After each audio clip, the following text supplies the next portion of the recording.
For years, I've been a professional musician who has largely ignored the online space as an avenue for gaining an audience and for networking. There was a very brief time, a long time ago, where I made a paltry attempt at using social media, but I had no clue what I was doing and promptly stopped trying. My work in the classical music world and the rock music world has largely remained independent from each other, and I have relied on word of mouth for all my hired gigs.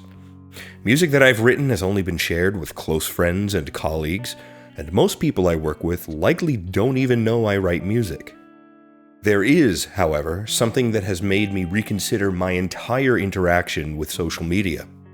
Across the internet, I've discovered a tsunami of music and music-related content online that has already cemented itself in popular culture despite popular distaste. AI.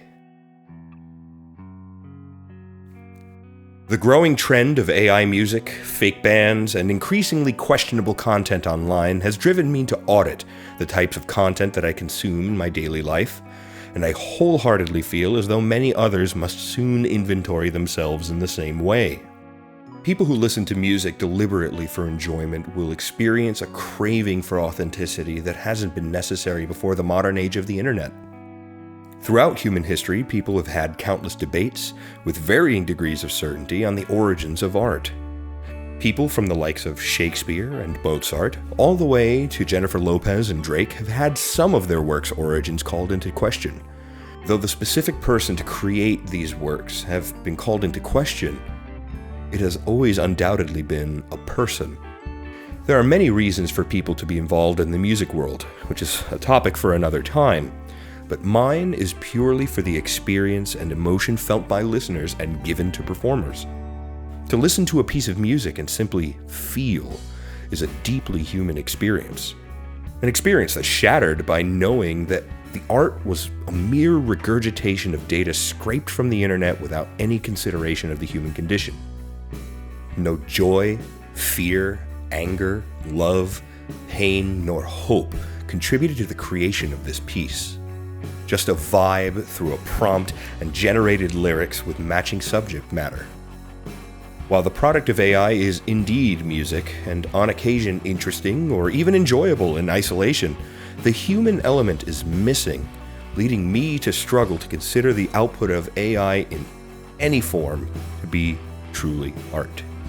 These are things that a purely utilitarian computer from the future would produce.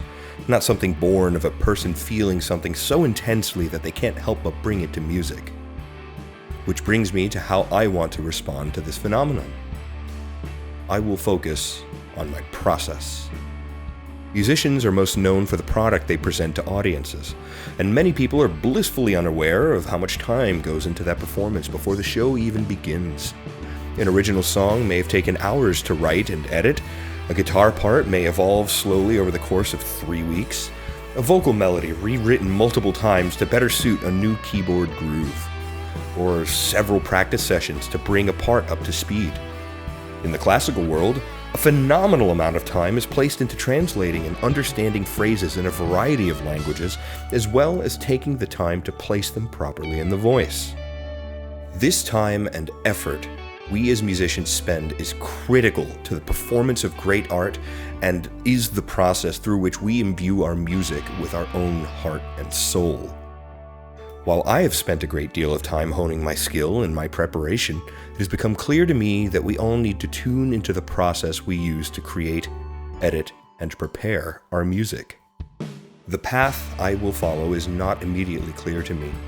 I do know, however, the general direction I want to start walking, and I can orient my decisions and organizational tools to better experience the moment-to-moment process of being a musician. By documenting this process, I not only get to organize my own thoughts, but also get to share them with others. Other musicians may be able to glean something usable for themselves, while non-musicians would be able to peer behind the curtain, so to speak, into the process of a professional while seeing the constant revisions attempting to optimize it. Through this process, my only goals are to remain as authentic as possible, which frankly I don't find terribly difficult, and to be as present in the moment as I possibly can be. If I can accomplish these things, I think the path will build itself in front of me.